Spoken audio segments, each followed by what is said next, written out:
Statement को अच्छे से सुनने और समझे जरा।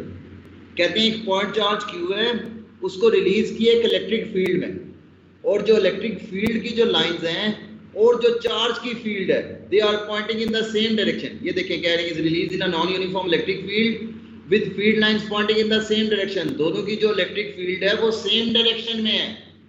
Will it make a rectilinear motion? कहते हैं क्या ये रेक्टिलिनियर मोशन करेगा? तो देखें,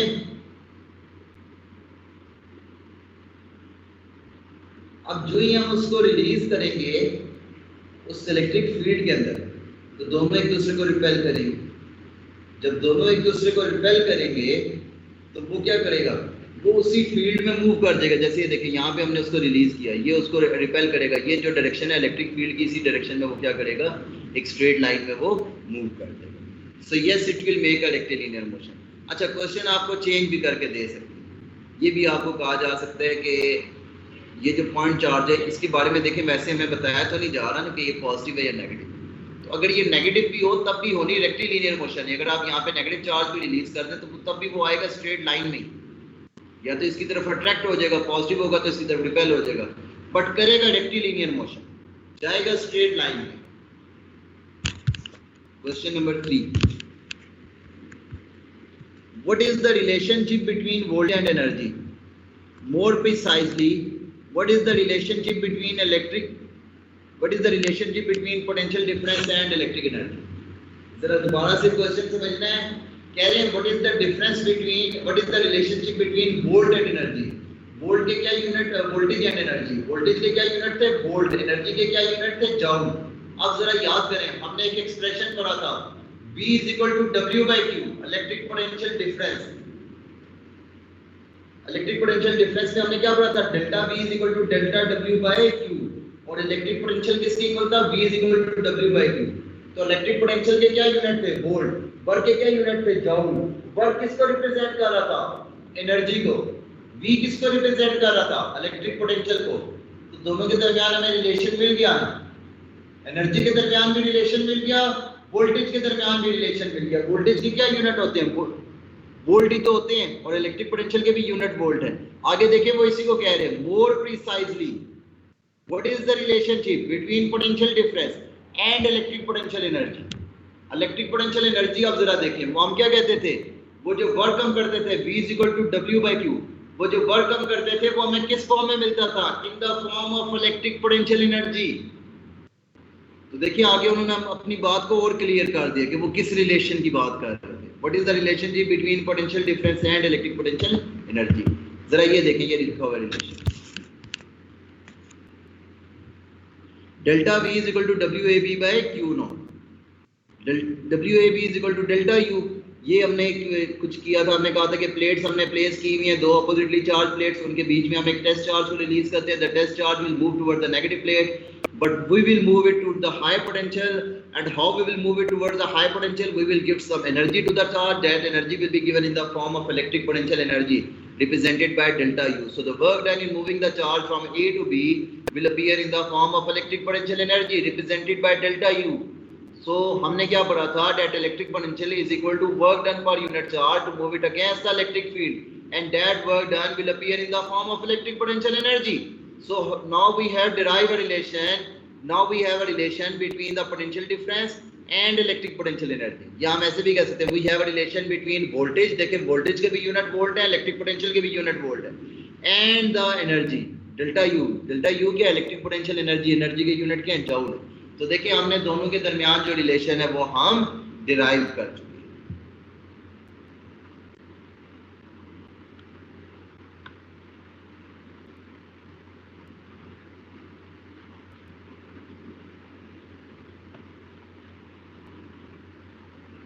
अब्दुल्ला सीब, आप भी ये पिक्चर चेंज करें, शाबाश। बस आप भी ये पिक्चर चेंज करें, पिक्चर लगानी है तो बस सबकी लगानी है।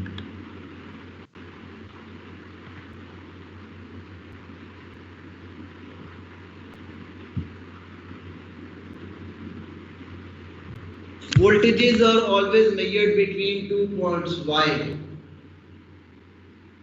जब भी वोल्टेज मेजर की जाती है, 2 पॉइंट्स के दरमियान ही क्यों मेजर की जाती है।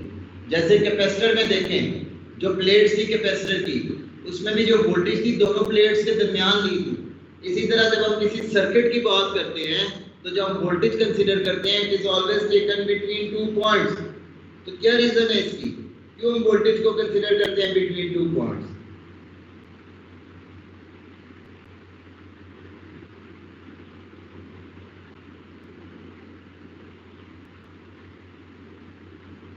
तो देखें, इसको एक्सप्लेन करने के लिए पहले हम सीधा इसी पे आ जाते हैं रिलेशन पे, फिर देखते हैं ये एक्सप्लेनेशन।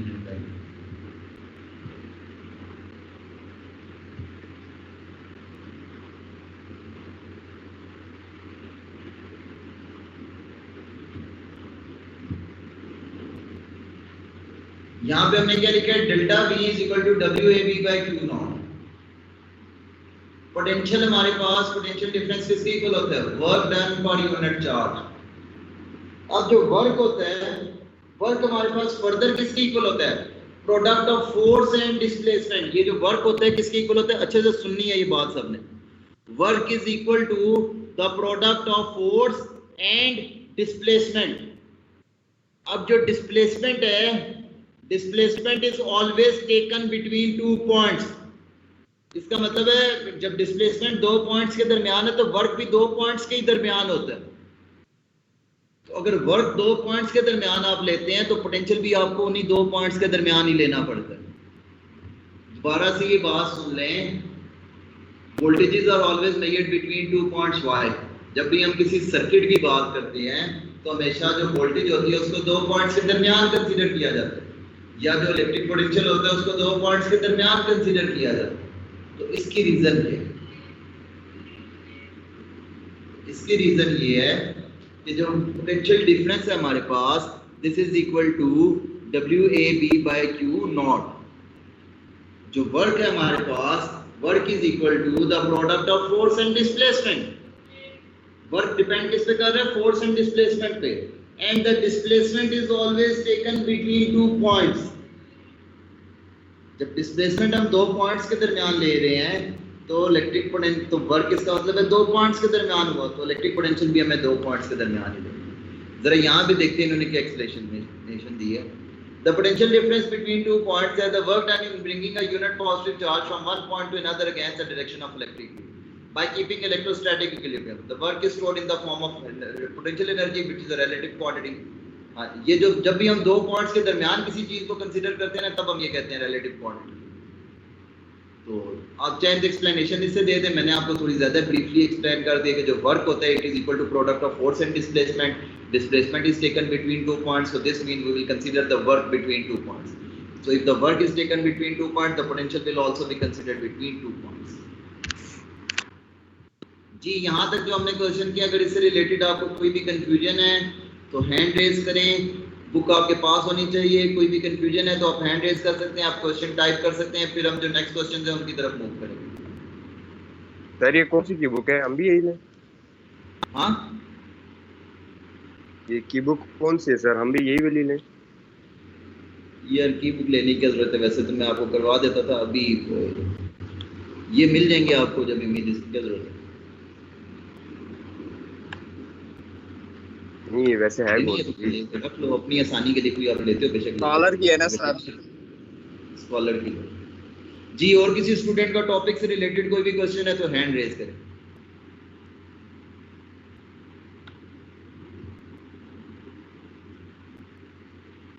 जी टॉपिक से रिलेटेड कोई भी क्वेश्चन है किसी भी स्टूडेंट का तो हैंड रेज कर सकते हैं। जो हमने पहले पढ़ा था चार्जिंग डिस्चार्जिंग और कैपेसिटर, उससे रिलेटेड, या जो अभी हमने शॉर्ट क्वेश्चन डिस्कस किए, अगर इससे रिलेटेड कोई भी क्वेश्चन है आपके माइंड में तो आप क्वेश्चन डिस्कस कर सकते हैं।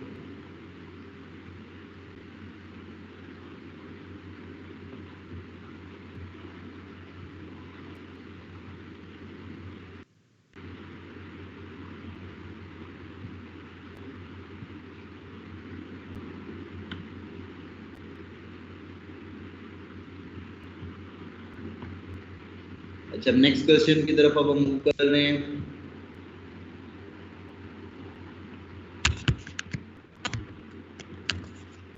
जो फर्स्ट चैप्टर के जो हमारी ये कॉन्सेप्चुअल क्वेश्चन है ये बहुत ज़्यादा इंपॉर्टेंट है। मैंने आपसे पहले भी आपको बताया था कि जो फर्स्ट चैप्टर है इस इससे बहुत सारे इससे लॉन्ग क्वेश्चन आता है। एक बहुत सारा जो आपका पेपर है ना, उसमें बहुत सारा पोर्शन जो है फर्स्ट चैप्टर का। मैंने आपसे ये भी कहा था कि आप पुराने जो प्रीवियस आपके पेपर्स हैं वो उठा लें, उसको भी आप देखेंगे तो आपको ये बात क्लियर होगी कि हम लोग ये ऑब्जर्व करते हैं कि नॉर्मली जो फर्स्ट जो लॉन्ग क्वेश्चन आपका आता है वो फर्स्ट चैप्टर से ही आ रहा है, और उसके बाद एक या दो शॉर्ट क्वेश्चन भी आते हैं। जो आपका सेक्शन बी होता है उसमें पक्के एक या दो शॉर्ट क्वेश्चन भी आते हैं, और जो आपके पहले एक दो एमसीक्यूज होते हैं वो भी इसी से ही होते हैं। तो 13 नंबर भी अगर आप लॉन्ग के लगाएं और एक अगर आपके पास दो शॉर्ट क्वेश्चन आ गए तो 6 नंबर उसके हो गए, 19 नंबर। दो या एक भी अगर आपके पास एमसीक्यू आ गए तो 20-21 नंबर का पेपर आ गया। अगर इसमें से कम भी हो गया तो यही होगा कि एक शॉर्ट क्वेश्चन कम हो गया। अगर एक शॉर्ट क्वेश्चन कम हो भी जाए फिर भी 18-19 नंबर का पेपर आ रहा है। तो आपको ये अच्छे से प्रिपेयर करना है फर्स्ट चैप्टर, इसकी एक्सरसाइज भी अच्छे से प्रिपेयर करनी है, इसकी सारी थ्योरी आपको अच्छे से प्रिपेयर होनी चाहिए। एक्सरसाइज इसकी बहुत ज़्यादा इंपॉर्टेंट है। नेक्स्ट क्वेश्चन है, how are units of volt and electron volts related, how do they differ? जरा क्वेश्चन को अच्छे से समझना है। कहते हैं वोल्ट और इलेक्ट्रॉन वोल्ट दोनों के दरमियान बताएं जरा रिलेशन बताएं। तो एक आर्टिकल हमने पढ़ा था इलेक्ट्रॉन वोल्ट का, जिसके मुताबिक हमने बताया था electron volt is basically the energy, और वो एनर्जी किसके इक्वल थी? 1 electron volt is equal to 1.6 into 10⁻⁻19 joule. अब इलेक्ट्रॉन वोल्ट तो हमें पता चल गया कि एनर्जी के यूनिट है। वोल्ट किसके यूनिट है? अभी पढ़ते हुए आ रही है, वोल्ट तो पोटेंशियल डिफरेंस के यूनिट है। और पोटेंशियल डिफरेंस और एनर्जी के दरमियान एक रिलेशन भी पढ़ा है कि volt is equal to joule by coulomb. ये देखिए ये रिलेशन अभी हम पढ़ के आए ना, potential difference is equal to work by charge, तो volt is equal to joule by coulomb. तो रिलेशन आ गया ना वोल्ट और एनर्जी के दरमियान। अब हमें तो कहा गया वोल्ट और इलेक्ट्रॉन वोल्ट के दरमियान रिलेशन बताएं, यहाँ तो जूल है, तो 1 जूल किस, तो 1 इलेक्ट्रॉन वोल्ट किसके इक्वल है? कितने जूल के इक्वल है? यहाँ से आप 1 जूल की वैल्यू निकालें, यहाँ पे जाके पुट करें तो आपके पास वोल्ट और इलेक्ट्रॉन वोल्ट के दरमियान रिलेशन आ गया। दोबारा से सुन लें, क्वेश्चन क्या है, वोल्ट और इलेक्ट्रॉन वोल्ट को रिलेट करें। तो देखें पहले ही बता दें, वोल्ट के पोटेंशियल डिफरेंस के यूनिट है, इलेक्ट्रॉन वोल्ट के एनर्जी के यूनिट। एक रिलेशन, इनको क्या करना है? रिलेट करना है, एक रिलेशन में इन्हें लेके आना। तो देखें हमने पढ़ा है वोल्ट किसके इक्वल है? जूल बाय कूलम के इक्वल। इस रिलेशन से delta V is equal to W by Q naught. Work के यूनिट जूल, चार्ज के यूनिट कूलम, पोटेंशियल के unit volt, so volt is equal to joule by coulomb. अब देखें joule, 1 joule कितने electron volt के बराबर है?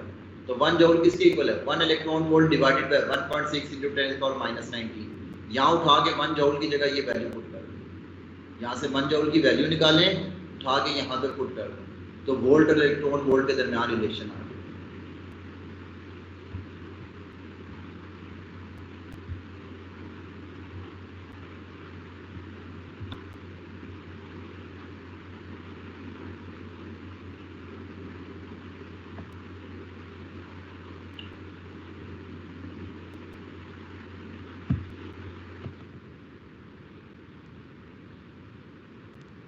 ये क्वेश्चन जरा अच्छे से समझना है, थोड़ा सा इसका आंसर कॉम्प्लेक्स है। अच्छे से अटेंटिव होके सुनेंगे तो फिर फौरन से समझ आ जाएगी, अटेंटिव नहीं होंगे तो फिर आपको मुश्किल होगी। In what region of space is the potential due to uniformly charge sphere? कहते हैं यूनिफॉर्मली चार्ज स्फीयर है, उसका पोटेंशियल, ये स्फीयर है उसका potential is same as that of point charge. इसका पोटेंशियल कहाँ पर पॉइंट चार्ज की तरह का ही होगा, पॉइंट चार्ज के जैसा होगा। And in what region does it differ from that of point charge? और कहते हैं बताओ कहाँ पर इस यूनिफॉर्मली चार्ज स्फीयर का पोटेंशियल पॉइंट चार्ज के पोटेंशियल से डिफर करेगा। पहले तो आपको ये पता होना चाहिए कि जो पॉइंट चार्ज का पोटेंशियल है वो किसके इक्वल होता है। क्वेश्चन के एक चार्ज स्फीयर है, ये जहाँ पे प्लस प्लस नहीं साइन बने हुए, इसको कंसीडर करें। ये एक चार्ज स्फीयर है, डॉटेड वाला नहीं, ये अंदर वाला भी। ये एक चार्ज स्फीयर है, बताना है इस चार्ज स्फीयर का पोटेंशियल किस जगह पर पॉइंट चार्ज से मिलता जुलता होगा और किस जगह पर पॉइंट चार्ज से डिफरेंट होगा। तो सबसे पहले तो आपको पता होना चाहिए कि पॉइंट चार्ज का जो पोटेंशियल है वो किसके इक्वल होता है। पॉइंट चार्ज का पोटेंशियल हम कैसे डिटरमिन करते हैं? तो हम लोगों ने एक रिलेशन पढ़ा था, electric potential due to point charge. वो रिलेशन अब आपको याद होगा तो आप ये क्वेश्चन जो है कर सकेंगे, आप जो क्वेश्चन का आंसर है वो दे सकेंगे। तो जरा देखते हैं electric potential due to point charge का क्या फर्क है। ये electric potential due to point charge का फॉर्मूला है, ये वाला V is equal to 1/4 pi epsilon naught q by r1। इन्होंने r1 रेडियस सपोज किया, आप चाहें तो सिंपल r लें। ये हम पढ़ के आए हैं electric potential due to point charge का फॉर्मूला। तो सबसे पहले हम क्या करते हैं, हम दो जगह सपोज करते हैं, एक आउटसाइड द स्फीयर, एक inside the sphere. Outside the sphere देखते हैं कि हमारे पास इलेक्ट्रिक पोटेंशियल की वैल्यू क्या आती है, और फिर इनसाइड द स्फीयर देखते हैं इलेक्ट्रिक पोटेंशियल की वैल्यू क्या आती है। तो electric field outside the sphere किसके इक्वल होगी, 1/4 pi epsilon naught q by r1 square. ये जो r1 पॉइंट है ये हमने कहां लिया, जरा ये समझना है। ये r1 पॉइंट है सर्कल के स्फीयर के बाहर कोई जगह, और स्फीयर का सेंटर से उससे डिस्टेंस कितना है, r1। तो देखें यहाँ पे जो इलेक्ट्रिक फील्ड है वो भी हम r1 डिस्टेंस पे ले रहे हैं, और इलेक्ट्रिक पोटेंशियल भी हम r1 डिस्टेंस पे ले रहे हैं। तो electric field at distance r1 from the charge किसके इक्वल होगी, is equal to 1/4 pi epsilon naught q by r1 square। ये इन्होंने इसको वेक्टर फॉर्म में लिखा है। तो वेक्टर फॉर्म में हमारे पास क्या होगा, यहाँ पे हमारे पास यूनिट वेक्टर r1 आ जाएगा।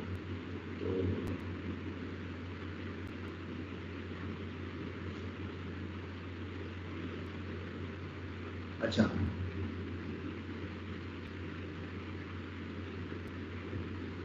अच्छा यहाँ पे इन्होंने एक छोटी सी मिस्टेक की हुई है, ये ई की इन्होंने वैल्यू लिखी है। आगे नेक्स्ट स्टेप में ये क्या करेंगे, देखिए हमने पढ़ा delta V is equal to E into delta R. तो अब आपने ये ई की वैल्यू लिख दी है, ये यहाँ पे delta V into delta are. Delta R यहाँ पे हमारे पास क्या डिस्टेंस हमने कितना लिया, r1 लिया। तो V is equal to E into r1। तो ये ई की वैल्यू है, ये आपने उसको r1 से मल्टीप्लाई कर दिया, तो यहाँ पे V आ। तो एक r1 इस r1 से कैंसिल हो गया, नीचे उन्होंने ठीक लिखा है V is equal to 1/4 pi epsilon naught q by r1। तो ये जो है इलेक्ट्रिक पोटेंशियल आ गया हमारे पास आउटसाइड द चार्ज स्फीयर। तो जो electric potential outside the charge sphere आया हमारे पास, ये हमने रिलेशन पहले से पढ़ा हुआ था, this is the same electric potential that is due to point charge. तो इसका मतलब है electric potential outside the charge sphere and electric potential due to point charge, दोनों की वैल्यूज हमारे पास सेम होती हैं। दोबारा से देख लें हमने स्टेप क्या किए हैं, ये फार्मूला आपको पहले से पता होना चाहिए। That electric potential due to point charge, उसकी क्या वैल्यू है, 1/4 pi epsilon naught q by r1। चाहे तो आप यहाँ बाहर पहले उसको लिख लें। तो हम क्या करते हैं, सबसे पहले हम देखते हैं electric potential outside the charge sphere हमारे पास किसके इक्वल आता है। तो हमने इलेक्ट्रिक फील्ड निकाली outside the charge sphere at point r1, वो किसके इक्वल आई, 1/4 pi epsilon naught q by r1 का square. Electric potential outside the charge sphere हम कैसे निकालेंगे, v is equal to e into r1। r1 हमने distance लिया फ्रॉम द चार्ज स्फीयर। तो जब E इंटू r1 आप करेंगे, r1 एक r1 इस कैंसिल आउट हो जाएगा, तो इलेक्ट्रिक पोटेंशियल इसके इक्वल आ गया। ये वही फार्मूला है जो आपने पढ़ा था because of the electric potential due to point charge.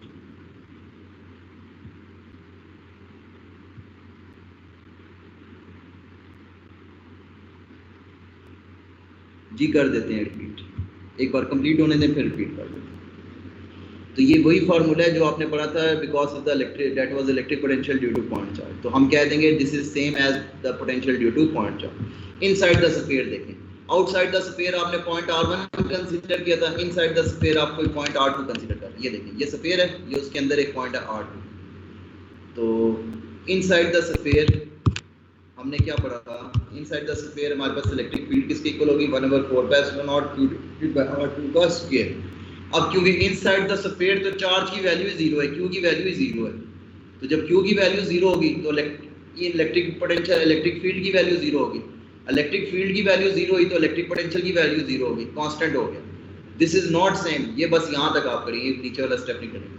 तो इलेक्ट्रिक पोटेंशियल 0 हो गया, जबकि हमने पढ़ा था electric potential due to point charge किसके इक्वल होता है, 1/4 pi epsilon naught q by r के इक्वल होता है, जबकि यहाँ पे इलेक्ट्रिक पोटेंशियल 0 आ गया।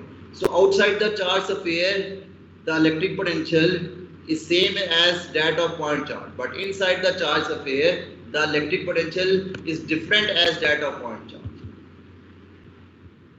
सर ये Q क्यों 0 हो गया? देखें, जो हमने चार्ज डिस्ट्रीब्यूट किया है वो तो ने आउटसाइड द चार्ज स्फीयर किया हुआ है ना। देखें क्वेश्चन क्या है,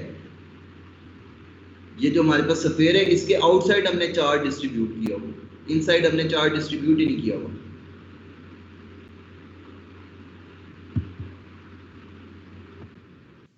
द चार्ज स्फीयर हमारे पास q की वैल्यू 0 होगी। ये पीछे हमने गॉसेस लॉ की एप्लीकेशन में भी पढ़ा था, electric intensity due to hollow charge sphere inside the hollow charge sphere. तो वहां पे भी हमने पढ़ा था कि electric intensity inside the hollow charge sphere हमारे पास किसकी इक्वल होती है, 0 की। जी एसएन कह रहे हैं क्वेश्चन नंबर 3 रिपीट कर दें, जरा देख लेते हैं question number 3। What is the relationship between voltage and energy, more precisely what is the relationship between potential difference and electric potential energy. Voltage और एनर्जी के दरमियान रिलेशन बताना, या वो कह रहे हैं कि आप रिलेशन बताएं between potential difference and electric potential energy. तो हमने एक रिलेशन पढ़ा था V = W/Q।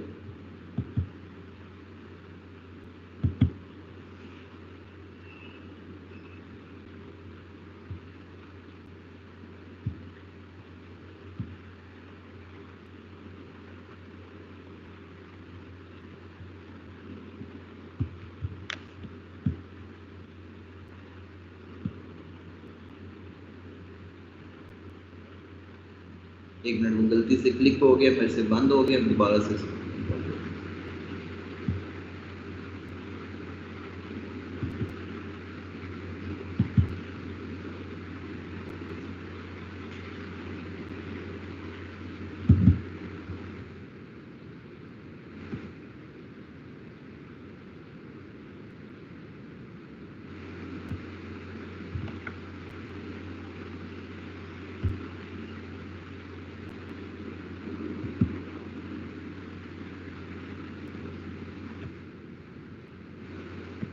जी तो ये था question, what is the relationship between voltage and energy, more precisely what is the relationship between potential difference and electric potential energy. तो यहाँ पे हमने एक एक्सप्रेशन लिखा है जिससे हम इसको एक्सप्लेन कर रहे हैं, डेल्टा V = WAB/Q0। तो देखें ये हमारे पास क्या है, वोल्टेज ही है ना, इलेक्ट्रिक पोटेंशियल, इसके भी यूनिट वोल्ट होते हैं, वोल्टेज के भी यूनिट वोल्ट होते हैं, और वर्क हमारे पास क्या है, एनर्जी है।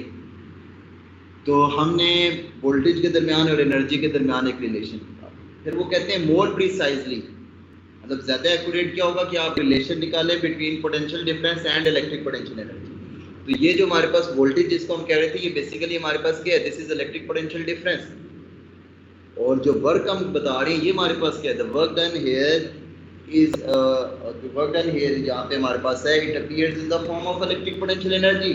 सो WAB को हम इक्वल लिख देते हैं डेल्टा U के। देखिए हमने क्या कहा था कि जब हम एक टेस्ट चार्ज को रिलीज करते हैं बिटवीन द इलेक्ट्रिक फील्ड, तो जो टेस्ट चार्ज है वो हमेशा मूव करता है toward the lower potential, it moves in the direction of electric field. और अगर हमें इससे against the electric field move करवाना है, we have to do some work on it, we have to give some energy to it. That energy is given to it in the form of electric potential energy represented by delta U। So more precise ये है कि हम एक relation लिखते हैं between the electric potential difference and the electric potential energy. Potential energy क्या होती है, the energy body required to moves against the field. अगर अगेंस्ट द ग्रेविटेशनल फील्ड है then it is called gravitational potential energy, if it is against the electric field then it is called electric potential energy. तो यहाँ पे क्योंकि electric field की बात कर रहे हैं तो so this is electric potential energy.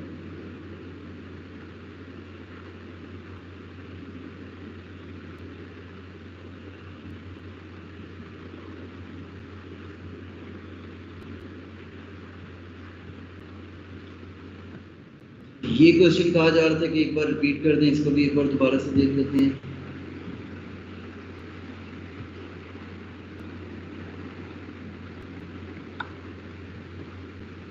जी सुहेब क्या क्वेश्चन है आपका? सर ये जो हम वर्क करते हैं अगेंस्ट द इलेक्ट्रिक फील्ड एक किसी भी चार्ज पे, वो इन the form of potential energy store होता है ना चार्ज में? हाँ जी ठीक हो।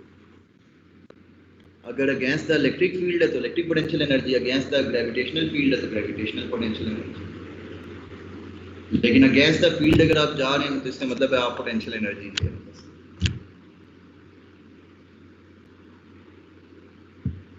In what region of space is the potential due to uniformly charged sphere the same as that of point charge? In what region does it differ from a point charge? तो एक uniformly charge sphere है, ठीक है, तो हम एक sphere consider करते हैं जिसके बाहर हमने चार्ज को यूनिफॉर्मली डिस्ट्रीब्यूट किया हुआ। हमने बताना है इस स्फीयर का इलेक्ट्रिक पोटेंशियल, दो जगह हमने कंसीडर करनी है, एक आउटसाइड द स्फीयर और एक इनसाइड द स्फीयर। और देखना है क्या आउटसाइड और इनसाइड, क्या दोनों जगहों का जो पोटेंशियल है, पहले हमने इसका पोटेंशियल डिटरमिन करेंगे। Outside the sphere at a distance of r1, inside the sphere at a distance of r2। इन दोनों पॉइंट्स पे हम इसका इलेक्ट्रिक पोटेंशियल निकालेंगे और देखेंगे क्या इसका इलेक्ट्रिक पोटेंशियल एक पॉइंट चार्ज के इलेक्ट्रिक पोटेंशियल से मैच कर रहे हैं। अगर मैच कर रहा है तो बताना है, मैथमेटिकली प्रूव करना है, और अगर नहीं कर रहा तो मैथमेटिकली बताना है कि क्यों नहीं प्रूव, क्यों नहीं मैच कर रहा। तो इसके आंसर की आउटसाइड द स्फीयर हम इलेक्ट्रिक पोटेंशियल निकालते हैं। इलेक्ट्रिक पोटेंशियल किसके इक्वल होता है, E into delta R। Outside the sphere हमने एक डिस्टेंस r1 ले लिया। Electric field at distance r1 किसके इक्वल होगी, 1/4 pi epsilon naught q by r1 square. तो यहाँ पे भी आप डेल्टा r के बजाय r1 लेंगे, तो E को मल्टीप्लाई कर दें r1 के साथ, ये r1 के साथ मल्टीप्लाई किया, एक r1 कैंसिल आउट हो गया, तो इलेक्ट्रिक पोटेंशियल इसके इक्वल आ गया। अब आपने रिलेशन पढ़ा हुआ है electric potential due to point charge. अभी आपको इसमें कोई कंफ्यूजन हो रही है तो अपनी बुक खोलें, बुक पे जाएं, electric potential due to point charge का आर्टिकल पे एंड पे जाएं, आपको यही रिलेशन मिलेगा कि V = 1/4 pi epsilon naught q by r। तो electric potential outside the charge sphere is same as that of point charge. अब इनसाइड द चार्ज स्फीयर देखते हैं कि इनसाइड द चार्ज स्फीयर भी क्या इलेक्ट्रिक पोटेंशियल पॉइंट चार्ज जैसा होता है या नहीं होता। तो इनसाइड द चार्ज स्फीयर हमारे पास electric inside the charge sphere कोई भी पॉइंट हम r2 कंसीडर कर लेते हैं, E = 1/4 pi epsilon naught q by r2 square। Inside the charge sphere the charge is equal to 0 because the charge is distributed over the surface, not inside the surface। Q is equal to 0 है, जब Q is equal to 0 है then electric intensity is equal to 0, so V is equal to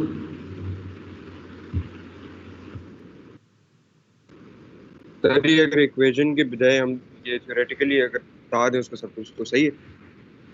नहीं, आपको अगर number लेने हैं तो फिर थ्योरेटिकली नहीं बताना, इक्वेशंस के साथ बताएं।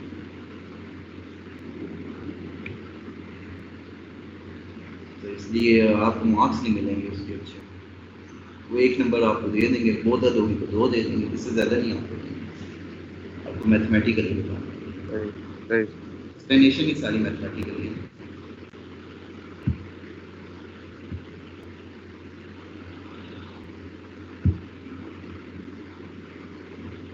What is equipotential line? अच्छा पहले ये क्वेश्चन, अच्छा ऊपर वाले क्वेश्चन दोबारा से रिपीट करते हैं। Can the potential of a non-uniformly charged sphere be same as that of point charge? ऊपर वाला ही सारा आंसर करना है mathematically. Outside the charge sphere same होगा, inside the charge sphere different होगा। देखो वही आंसर है, outside the charge sphere same है, inside the charge sphere different है। लेकिन वो तो नॉन यूनिफॉर्मली चार्ज है जी। क्वेश्चन जो भी पूछा करें हैंड रेज किया करें ताकि पता चल जाए कौन क्वेश्चन पूछ रहा है। जी जिसका भी क्वेश्चन है हैंड रेज करें।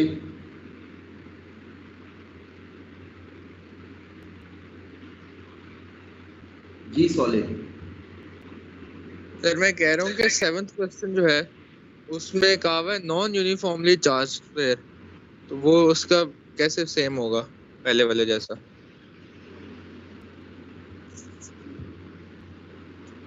देखो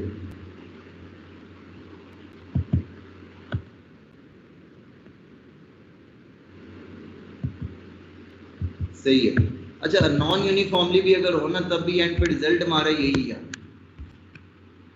अगर आप यूनिफॉर्मली चार्ज स्फीयर लें या नॉन यूनिफॉर्मली चार्ज स्फीयर लें, जब हम स्फीयर की बात करते हैं ना तो हम यही कहते हैं कि जो चार्ज की डिस्ट्रीब्यूशन हमने की है वो आउटसाइड द स्फीयर हम कंसीडर करते हैं, तो रिजल्ट हमारे पास सेम ही रहेगा।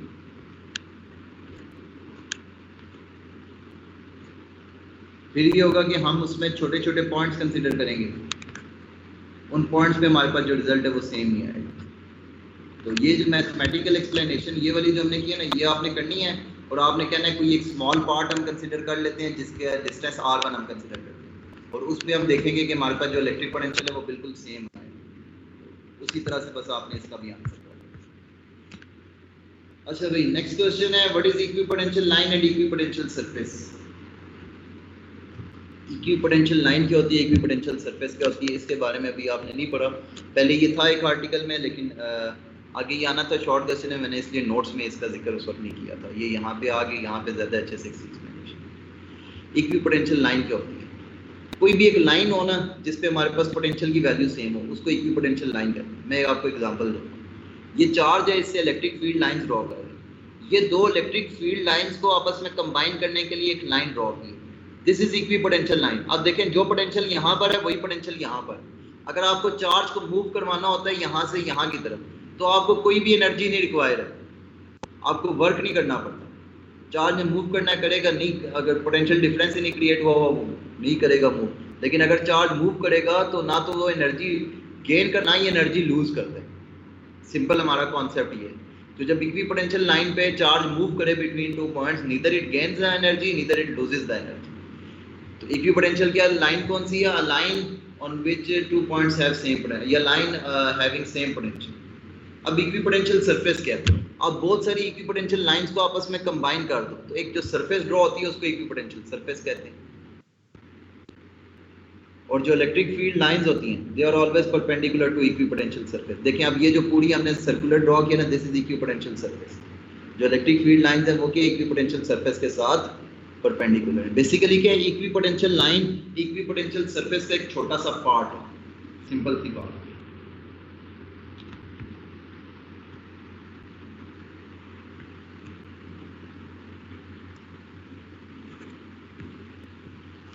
Can different electric potential line cross each other? No, electric potential lines can never cross each other. Reason क्या है? Because electric field lines have only one direction at a given point. जब direction ही उनकी एक है, जब उनकी direction में change ही नहीं आना, जब उन्होंने स्ट्रेट लाइन में ही जाना है, तो फिर वो एक दूसरे को क्रॉस कैसे करेंगे? जैसे ये देखें, ये लाइंस हैं, ये तो स्ट्रेट लाइंस हैं, ये तो कहीं पे भी ना कर्व होंगी ना इनकी डायरेक्शन चेंज होगी। जब ना इन्हें कर्व होना है ना इनकी डायरेक्शन में चेंज आना है, तो फिर ये कैसे एक दूसरे को क्रॉस करेंगे? So electric field lines can never cross each other.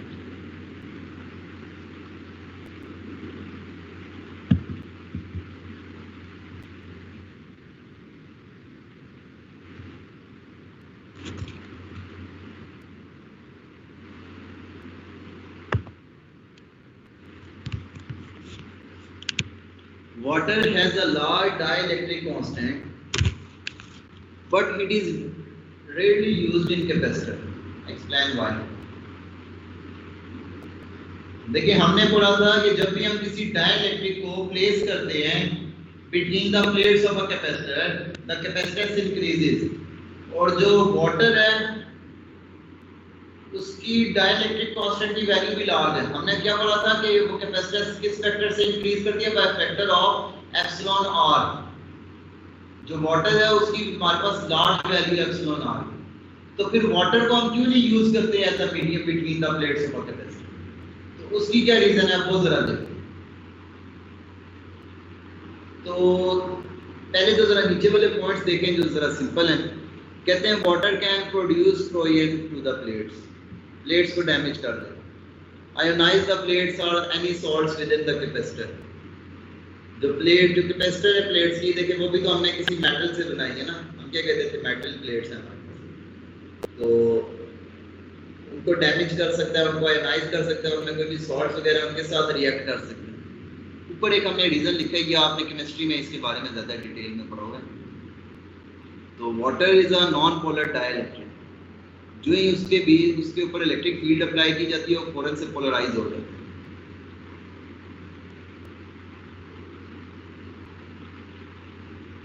अब देखें वाटर के जो मॉलिक्यूल्स हैं वो फौरन से क्या हुए? पोलराइज हो गए। अब जो वाटर के मॉलिक्यूल्स होते हैं इनके दरमियान डिस्टेंस बहुत ज़्यादा होता है, तो इनकी जो मोशन है वो कंटिन्यूसली क्या होगी? वो रैंडम से रैंडम होती जाएगी जब उनको हम पोलराइज करते हैं, या उनकी जो मोशन है उसमें एकदम से चेंज आएगा। जब उसकी मोशन में चेंज आ जाएगा, कंटिन्यूसली उसमें चेंज आता रहेगा, तो देखिए वो जो कैपेसिटेंस है वो कंटिन्यूसली वेरी करती रहेगी। हमें तो एक फिक्स वैल्यू चाहिए कैपेसिटेंस। जब वो कंटिन्यूसली वेरी करती रहेगी तो हमारे लिए उसको सर्किट में लगाना मुश्किल होगा।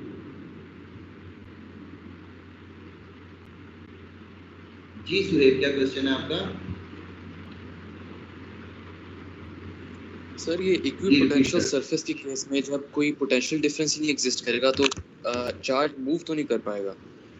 देखें हमने बात ये की है कि इक्विपोटेंशियल अगर लाइन है, अगर उसमें चार्ज है तो ना वो एनर्जी गेन करता है ना वो एनर्जी लूज करता है।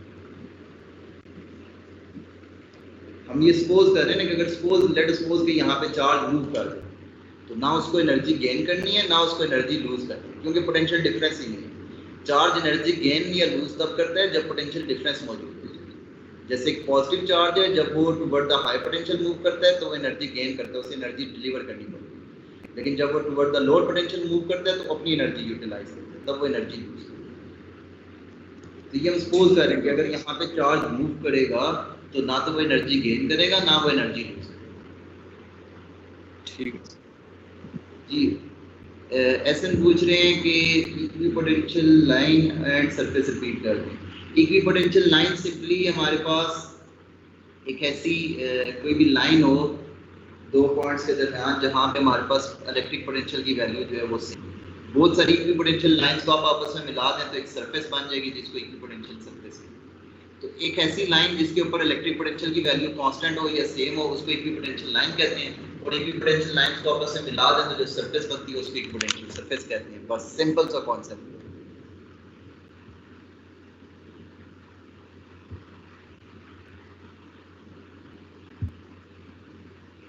A capacitor is connected in series with the resistor and charge. Explain why the potential difference across the resistor decreases with time during the charging of capacitor. कहते हैं capacitor है उससे किस तरह कनेक्ट किया, series में, किसके साथ, रेजिस्टर के साथ, और फिर चार्ज किया। तो अब देखिए हमने पढ़ा है कि जब भी हमारे पास सीरीज कम्बिनेशन होता है तो वहाँ पे जो वोल्टेज होती है वो डिवाइड हो जाती है। तो जो टोटल वोल्टेज है सोर्स की वो दो जगहों पे डिवाइड हो रही है, एक कैपेसिटर को मिल रही है, एक रेजिस्टर को मिल रही है। कैपेसिटर की वोल्टेज किसके इक्वल होती है, Q/C के। रेजिस्टर की वोल्टेज किसके इक्वल होती है, I × R के इक्वल होती है। अब वो क्या कह रहे हैं कि potential difference across the resistor decrease कर रहा है with time during the charge.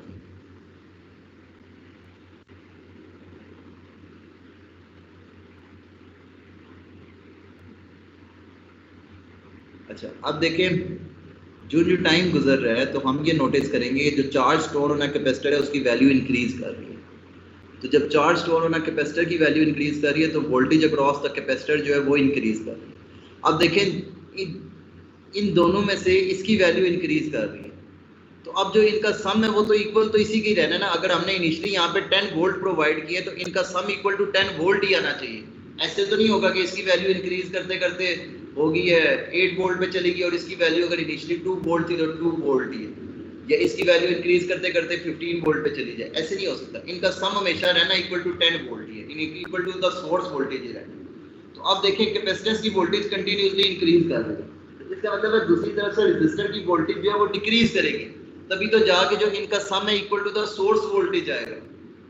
तो हम ये चीज ऑब्जर्व करते हैं कि जब हम कैपेसिटर एक सर्किट में हम कैपेसिटर और रेजिस्टर दोनों को कनेक्ट करते हैं और उनको चार्ज करते हैं तो विद टाइम हम ये नोटिस करते हैं कि जो हमारे पास कैपेसिटर है उसकी तो वोल्टेज इंक्रीज करती है, लेकिन दूसरी तरफ जो रेजिस्टर की वोल्टेज है वो डिक्रीज करती है। तो रेजिस्टर की वोल्टेज क्यों डिक्रीज करती है, इसलिए डिक्रीज करती है कि जाके जो सम ऑफ वोल्टेजेस हैं वो equal to the source voltage ही रहे, उसकी वैल्यू फर्दर उसमें चेंज ना है।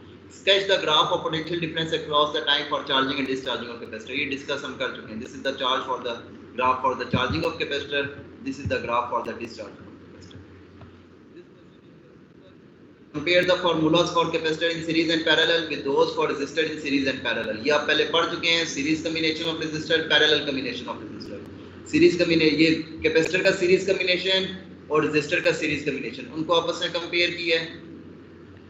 ये रेजिस्टर का पैरेलल कॉम्बिनेशन और कैपेसिटर का पैरेलल कॉम्बिनेशन उनको आपस में इन्होंने डिस्कस किया, कंपेयर किया। तो ये आपने खुद करना है, ये आप क्लास 10th में पढ़ के आए हैं, कोई कंफ्यूजन होगी फिर हम डिस्कस करेंगे। Explain why capacitors are of little use for storing energy for normal domestic purpose of heating and so on. Capacitor को हम क्यों इतने स्मॉल लेवल पे यूज कर रहे हैं, जब हम उतने एनर्जी को स्टोर कर सकते हैं तो उन्हें लार्ज स्केल के ऊपर। तो जरा देखिए इसका आंसर वैसे मैं आपको पहले दे चुका हूं, बड़ा यहाँ जरा देख लेते हैं इन्होंने क्या आंसर लिखे। Capacitors are of little use for storage of energy for normal domestic purposes due to following reason. There is a limit of charge that can be stored on plates of a capacitor during its charge. देखिए सबसे पहली बात तो ये कि अगर आप capacitor की लिमिट आप इंक्रीज भी कर दें तो फिर भी फर्दर चार्ज को स्टोर करना मुश्किल होता है। मुश्किल होने की वजह ये है कि देखिए प्लेट्स के ऊपर पहले से चार्ज मौजूद होता है, वो आने वाले नए चार्जेस को रिपेल करता है। कैपेसिटर को अगर आप लार्ज कैपेसिटी वाला कैपेसिटर ले लें, ऐसा कैपेसिटर ले लें जिसकी कैपेसिटेंस की बहुत ज्यादा वैल्यू हो, तब भी उसको चार्ज करना इजी है। There is a limit of charge which can be stored on a plates of capacitor during its charge. अच्छा, as the charge capacitor is connected to a load, the potential difference would not remain constant. अब देखें अब हो क्या रहा है, capacitor को connect किया है with a battery. Initially capacitor के ऊपर जो पोटेंशियल डिफरेंस क्रिएट हुआ है वो जीरो है, बाद में जो चार्ज स्टोर होता गया उसमें पोटेंशियल की वैल्यू इंक्रीज होती है, तो कंटिन्यूसली पोटेंशियल डिफरेंस भी अक्रॉस द कैपेसिटर जो है उसकी वैल्यू चेंज हो रही है। अब जब डिस्चार्जिंग करेंगे तब भी पोटेंशियल डिफरेंस की वैल्यू चेंज होगी। इनिशियली पोटेंशियल डिफरेंस ज़्यादा होगा, जब चार्ज की वैल्यू डिक्रीज होती जाएगी पोटेंशियल डिफरेंस भी कम होता जाएगा, हत्ता कि जब चार्ज की वैल्यू जीरो हो जाएगी पोटेंशियल डिफरेंस भी एलिमिनेट हो जाएगा। तो ये रीज़न है कि हम कैपेसिटर्स को नहीं यूज़ करते। जी, तो ये थे हमारे आज के आर्टिकल। इनसे रिलेटेड अगर कोई भी आपको कंफ्यूजन है तो आप हैंड रेज करें, आप क्वेश्चन टाइप कर सकते हैं। जी सुहेब। सर, जब हम लोग एक चार्ज को अगेंस्ट इलेक्ट्रिक फील्ड मूव करवा रहे होते हैं तो वर्क हमें खुद करना पड़ता है। देखें पहले डिपेंड करता है कि आप कौन सा चार्ज यूज कर रहे हैं। अगर आप पॉजिटिव चार्ज यूज कर रहे हैं तो positive charge always move in the direction of electric field, that is from positive to negative. अगर आपने उसको मूव करवाना है against the electric field, you have to give some energy to it. लेकिन अगर आप नेगेटिव चार्ज की बात करें तो वो खुद ही against the electric field move करता है, तो वो अपनी एनर्जी लूज करता है in moving against the electric field. जबकि अगर आपने उसको in the direction of electric field move करवाना है तब वो एनर्जी गेन करता है। तो ये चार्ज डिपेंडेंट भी है, आपने देखना है कि कौन सा चार्ज आप यूज कर रहे हैं। तो अगर हम लोग एक यूनिट पॉजिटिव टेस्ट चार्ज ले रहे हैं और उसको ठीक हम है। लोग इन the direction of electric field move करवा रहे हैं तो वर्क स्टिल एग्जिस्ट करेगा, लेकिन वो इलेक्ट्रिक फील्ड वर्क कर रहा है। नहीं, अब देखिए अब हम वर्क नहीं करेंगे, वो चार्ज खुद ब खुद मूव करेगा। एक टेस्ट चार्ज है उसको रिलीज कर दिया है, एक तरफ पॉजिटिव प्लेट है एक तरफ नेगेटिव प्लेट है। इलेक्ट्रिक फील्ड की डायरेक्शन क्या है, पॉजिटिव टू नेगेटिव। आपने टेस्ट चार्ज को रिलीज किया, टेस्ट चार्ज क्या करेगा, वो तो खुद ब खुद नेगेटिव प्लेट की तरफ चला जाएगा। हमने तो एनर्जी दी ही नहीं, खुद ब खुद चला गया, उसने अपनी एनर्जी यूटिलाइज कर ली। लेकिन वर्क स्टिल एग्जिस्ट नहीं करेगा। वो अपना वर्क है ना उसका, हम वर्क नहीं कर रहे, वो अपनी एनर्जी यूटिलाइज कर रहे हैं, अपना वर्क ही कर रहे हैं। ठीक हो गया, हमें एनर्जी नहीं देनी पड़ रही। ये इसकी मिसाल ऐसे है, मैं आपको एग्जांपल देता हूँ। आपने एक पानी की टंकी है जो घर की छत पे रखी है और आपने मोटर स्टार्ट कर दी, तो अब आपको पानी लेके जाना है लोड से हायर पोटेंशियल की तरफ, आपको एनर्जी देनी पड़ती है। नेक्स्ट टाइम आप क्या करते हैं, आप नीचे कोई भी टैप है वो ओपन कर देते हैं, पानी ऊपर मौजूद है, वो अब खुद ब खुद मूव करेगा, अब वो अपनी एनर्जी यूटिलाइज करेगा। पहले उसने आपकी एनर्जी ली थी, उसने एनर्जी गेन की थी, अब उसने अपनी एनर्जी यूटिलाइज। ठीक हो गया जी। और किसी भी स्टूडेंट को कोई भी कंफ्यूजन है तो हैंड रेज करें, क्वेश्चन टाइप करें। हाँ जी, कह सकते हैं it moves due to electrostatic attraction. जी सॉलिड कलीम, क्या क्वेश्चन है आपका? सर क्वेश्चन नंबर 11 फिर से समझा दें। जी देख लेते हैं क्वेश्चन नंबर 11। नेक्स्ट लेक्चर में आप सबके पास बुक्स होनी चाहिए, क्योंकि न्यूमेरिकल वैसे भी आप सबके होपफुली पास ही होती होंगी, लेकिन न्यूमेरिकल्स आपके करने हैं। तो अब capacitor is connected in series with the resistor and charge. Capacitor है और रेजिस्टर है, उसको सीरीज में कनेक्ट कर दिया है और फिर उसको चार्ज कर रहे हैं। तो देखिए हमें पता है जो टोटल वोल्टेज है सीरीज कॉम्बिनेशन में डिवाइड हो जाती है, तो यहाँ पे दो जगहों पे डिवाइड होगी, across the capacitor and resistor. अब जो टाइम इंक्रीज हो रहा है तो चार्ज स्टोर होना, कैपेसिटर इंक्रीज हो रहा है, क्यू की वैल्यू इंक्रीज हो रही है। जब क्यू की वैल्यू इंक्रीज हो रही है तो वोल्टेज ऑफ कैपेसिटर इंक्रीज हो रही है। अब देखें जो इनका सम है वो तो इक्वल टू वीएस ही रहना चाहिए। इसका मतलब है अगर ये वैल्यू इंक्रीज हो रही है तो इस वैल्यू को डिक्रीज होना चाहिए, तभी तो इनका जो सम है वो equal to VS, equal to the source voltage ही रहेगा। तो हम ये कहते हैं ये रीजन है कि when the capacitor charge the voltage across the resistor decreases. जी सॉलिड क्लियर है आपको? Yes sir. जी। और किसी स्टूडेंट का कोई भी क्वेश्चन है आप हैंड रेज करें, क्वेश्चन टाइप करें। ये हमारे आज के लेक्चर का, ये मैं आपसे नोट्स जो है शेयर कर दूंगा व्हाट्सएप ग्रुप में, और इनको अच्छे से प्रिपेयर कर लेना आपने। कल हमने कुछ न्यूमेरिकल्स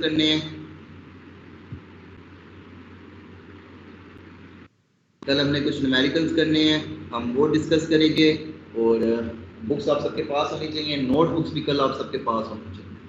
और कुछ मैंने आपको होमवर्क भी दिया है, 2 आर्टिकल्स का, वो आप लोगों ने खुद करना है। तो कल हम इंशाल्लाह इससे आगे बढ़ना स्टार्ट करेंगे। अपना ख्याल रखिएगा। अल्लाह। जी कौन सा कह रहे हैं, लास्ट रिपीट कर दें, लास्ट क्वेश्चन।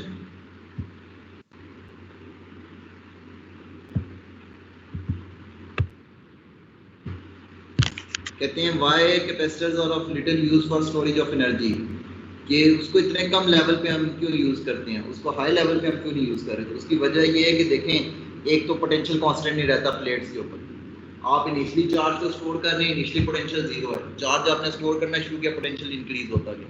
सिमिलरली जब आप डिस्चार्ज करेंगे तो इनिशियली पोटेंशियल मैक्सिमम है, डिस्चार्जिंग करेंगे तो पोटेंशियल की वैल्यू डिक्रीज होना शुरू हो जाएगी, तो पोटेंशियल ही नहीं कांस्टेंट रहता। और पहला उसका रीजन हमने ये लिखा है कि एक लिमिट है उसकी, उस लिमिट से ज़्यादा हम उस पर चार्ज स्टोर ही नहीं कर सकते, और उस पर चार्ज स्टोर करना भी मुश्किल है। आप एक बार चार्ज को स्टोर करते हैं, एक छोटी सी लेयर उस पर डिपॉजिट करते हैं, ऊपर से नए चार्जेस आते हैं, तो जो पहले वाले चार्जेस है वो उसको रिपेल करते हैं, तो चार्ज स्टोर करना भी कैपेसिटर के ऊपर मुश्किल है। जी नवीद, क्लियर है आपको? सर पोटेंशियल तो फिर बैटरी का भी कम होता है ना? क्या कह रहे हैं आप, थोड़ा सा ऊंचा बोलें। सर मैं कह रहा हूँ कि पोटेंशियल तो फिर बैटरी का भी कम होता है ना? देखें, बैटरी का पोटेंशियल कांस्टेंट है, अगर पोटेंशियल किसी चीज़ का चेंज हो रहा है तो वो आपकी प्लेट्स का पोटेंशियल है। जब प्लेट्स का पोटेंशियल बैटरी के पोटेंशियल के इक्वल हो गया, फिर वो चार्ज नहीं स्टोर होगा।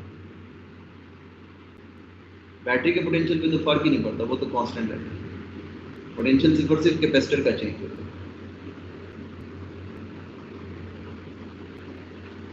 जी और कोई कंफ्यूजन किसी भी स्टूडेंट को?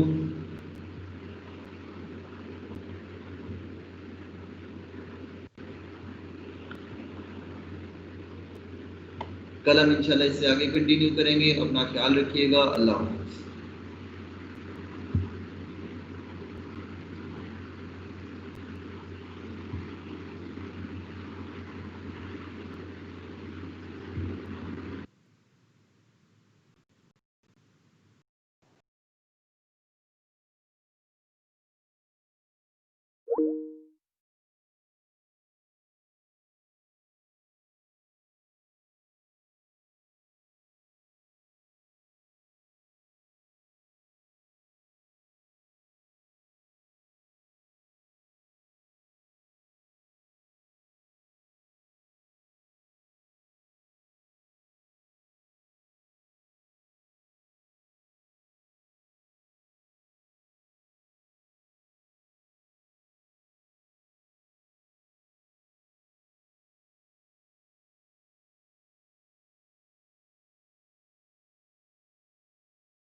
है।